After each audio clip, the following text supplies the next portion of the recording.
What is going on, guys? Matt Downs with Daily Grind Fantasy Sports here to give you the edge for this Bills vs. Titans matchup on DraftKings. Cannot wait to break it down. If you guys are brand new to this channel, we provide both free and paid content for all daily fantasy sports across all sports. If you could please show your support by hitting that subscribe button, notification bell, and of course smashing that like button for all of our future NFL content.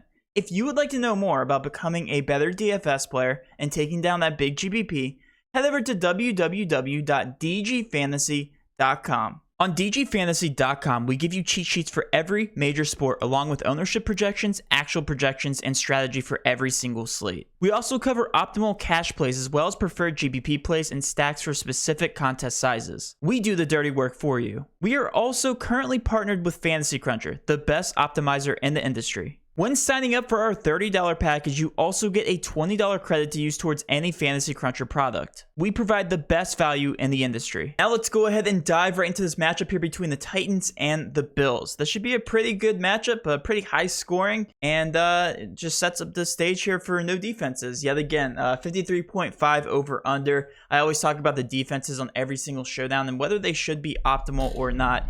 Usually, the case is that they are never going to be the optimal. I think we've seen one single defense make into the optimal lineup thus far. The price tags just really don't allow you to get there. And with a high scoring game of 53.5 points, I really see there's no reason for the defenses to make the optimal here. The only way that would happen here is if team does run it back for a touchdown. But like I said, 53.5 over under, 29.75 points here projected for the Buffalo Bills. And then on the flip side, we have the Titans here projected to score 23.75 points. So nonetheless, no defenses. Please get them out of your player pool. Let's go ahead and start out at the quarterback position here with the Buffalo Bills. We have Josh Allen in running for the MVP candidate up to this point. Has been playing out of his mind. At least his team has been. They've won every single game dating back to week 1 at Pittsburgh. I believe that was a little bit of a fluke there, but at a 12.8K price tag, he is carrying 51% of ownership. Yes, we do have ownerships projections for you provided by Fantasy Cruncher. If you guys want to sign up for Fantasy Cruncher, feel free to do that. We have a partnership with Fantasy Cruncher. So if you sign up for our $30 membership, you also get a $20 credit to any Fantasy Cruncher product. One single Fantasy Cruncher light version of the NFL season costs $20 a month. So if you sign up for a $30 package, you get an entire month of Fantasy Cruncher for free, and you're only paying $30 for an entire membership. So really, it's a $10. You're paying $10 in total there for the membership because you get the $20 voucher for Fantasy Cruncher. Nonetheless, Josh Allen projected at 51% ownership. He is going to be very cash viable. I wouldn't recommend putting him in your captain spot in bigger GBPs because the wide receivers always have a lot more upside unless Josh Allen scores with his legs 2 touchdowns. That'd be the only way he would make the actual optimal captain as a quarterback. So 51% owned. I do recommend putting him in your flex spot in pretty much every single contest, but preferably for cash games and smaller GBPs. Switching over to the running back position, this is a very interesting take on the Buffalo Bills. Zach Moss looks to be the running back number 1 after looking at week 5 snap counts. This is the first time we've seen the backfield dominated by Zach Moss this much. He played in 74% of offensive snaps compared to Devin Singletary at 26%. So heavily favoring Zach Moss. And I believe a majority of people think that Zach Moss is just the better overall running back than Devin Singletary. And it looks like the Bills also believe that. So Zach Moss is the running back number 1 there and is also priced accordingly at $7,000. I believe that's a decent price tag. I do consider him teetering on that cash viable ownership line here at 23.5%. I think you can get away with him preferably in this specific game just because the Titans are very bad through the air. So Zach Moss at 23.5% ownership, I do consider more of a GBP option. And Devin Singletary, yeah, if he's only going to be playing about 25% of the snaps, I only like him for GBPs, especially that 4.6K price tag. Really just doesn't make sense. And in general, I'm not a huge fan of these price tags here from the running back situation of the Buffalo Bills. Switching over to the wide receiver spot, I have a lot more interest in these wide receivers just because they are the better players, the better skill position players here when you look at this team. And plus, Josh Allen likes throwing the ball a lot more. So, Stephon Diggs at 9.6K. I think that's a little bit on the cheaper side. He is definitely cash viable, showing 41.1% of the ownership. Keep in mind, this is just a flex ownership. This doesn't take into consideration the captain ownership here. So, I really do like Stephon Diggs at 9.6K. If you can get him in at your captain spot, I think he presents a ton of upside. Hasn't been doing the best. Hasn't been putting up those elite numbers that we're used to seeing, but he's still been getting consistent targets. He will have a breakout game at some point in the season. 5 targets, 10, 10, 8, 13. The targets are still there. He's just not getting the receptions that we're used to seeing because Emmanuel Sanders has been a thorn in his side up to this point. 20.4 points, 13.1, and also 26 in his past 3 contests. And not only that, he's been out snapping Emmanuel Sanders, which is just crazy to see here. If we look back here at week 5, he played 79% of the snaps to Stephon Diggs' 74. I mean, no knock to Stephon Diggs. It's just that Emmanuel Sanders has also been Mr. Reliable, playing an average of 80.4% of team snaps here compared to Stephon Diggs' 79.3. So really do like both of these wide receivers. If you're asking me who I'm going to be preferring, and cash is going to be the more reliable option, Stephon Diggs. But I definitely don't hate Emmanuel Sanders at this point in the season. As you can see here, he's been just outperforming Stephon Diggs straight up to this point, which is just crazy to see. But I do like both of these guys. I think you can lean on both of them in cash. Cole Beasley is kind of fallen by the wayside. If we take a look at here at the snap counts, he only played 39% of snaps last week, which does terrify me. And I think it's just because this wide receiver core is very, very skilled, and just in general here with Gabriel Davis also being a nice option here at 2K. Definitely don't mind him. Gabriel Davis played 25% of snaps as well. So as long as Cole Beasley's out snapping Gabriel Davis, I do prefer him over Davis. And really all these price tags just make sense to me in terms of the wide receiver position. So if you land on any one of these guys, I don't hate it. I do prefer the 2 safer options here with Diggs and Sanders, just having nearly 80% of the snaps as a whole there. Switching over to the tight end picture. This is a wide receiver that I do like. He does play the tight end position, but Dawson Knox has been playing the most snaps out of any wide receiver or tight end on the field by far. He played 96% of snaps last week. And keep in mind, in week 1, he did only play 56% of snaps, but after that, he's been playing 83, 78, 81, and 96. This guy looks to be a focal point of the offense. As you can see here, he's been getting targets. He's been getting receptions. He's been getting targets in the red zone.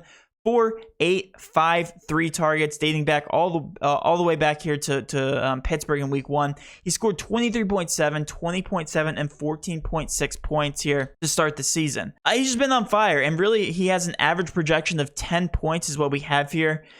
These are the industry averages, and that is just very, very conservative. He's only showing 17.9% ownership, but this 7.6K price tag, you're looking and comparing that to Emmanuel Sanders and Diggs, and he's a full $1,000 cheaper than Sanders and $2,000 cheaper here than Diggs. And really, that just doesn't make sense to me. I really like Dawson Knox, and I really am not a huge fan of other tight ends other than Waller and Kelsey, just in terms of the targets. But Knox seems to be very reliable up to this point of the season. And I do like him for cash. I do like him more for GPPs. If you're looking for a leverage spot, really love Dawson Knox just as a whole here on the slate. It makes a lot of sense to me. I don't get his ownership, and I really don't get his price tag. As you can see, I gave him a green thumbs up. Just makes a lot of sense to me here as a whole. We always talk about kickers here as last spots. Tyler Bass is actually very cheap here at $3,400, so I don't mind him as a last piece in cash. Last but not least, let's talk about the Tennessee Titans. Their picture is also pretty straightforward here. We have Ryan Tannehill at 9.8K. I think that's very, very cheap. If these guys are going to be getting it going, it's going to be through Derrick Henry or Ryan Tannehill, preferably in this game script where they should be playing from behind. Ryan Tannehill should be throwing the ball a lot in this game. $9,800. We know that the Bills defense is very good, but like I said, if they're going to be playing from behind, we're going to probably see 30 to 40 attempts here from Ryan Tannehill in this offense. So yes, I do consider him cash viable.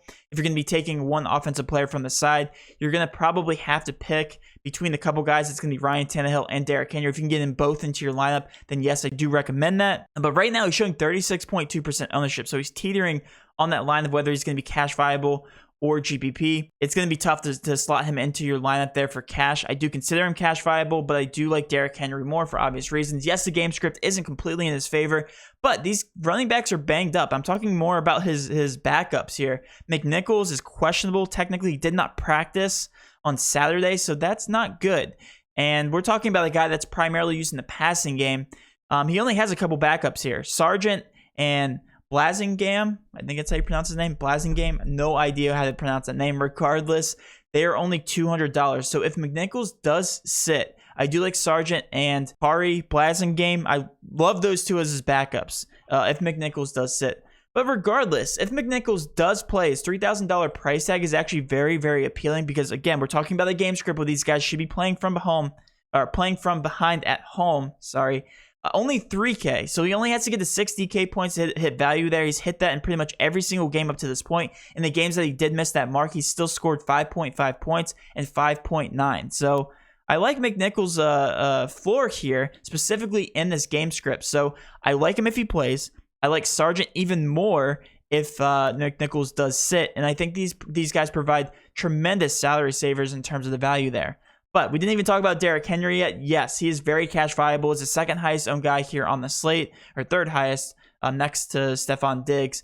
And I just need to pull up his blog here, and I don't really need to say any more. He's been a beast, and he's been the only guy in this offense worth noting up to this point that's done anything. He's been very consistent, been getting attempts. He might not get his 25-plus attempts here in this game, but he will get somewhere close to that. And plus, he has been targeted in the receiving game, which we have not seen looking back to last season and beyond. So at 11.4K, definitely worth it there with Derrick Henry. If these guys are going to be staying close and competitive to the Buffalo Bills, it's going to be all through Derrick Henry. All right, this wide receiver picture. This is a headache. Right now, we have a lot of tags to pay attention to. I know I'm recording this at 8:50 a.m. Eastern Standard Time, so things could change here. But A.J. Brown is technically questionable. He has been downgraded from probable to questionable, whatever that means. Right now, he's dealing with an illness. It hasn't been...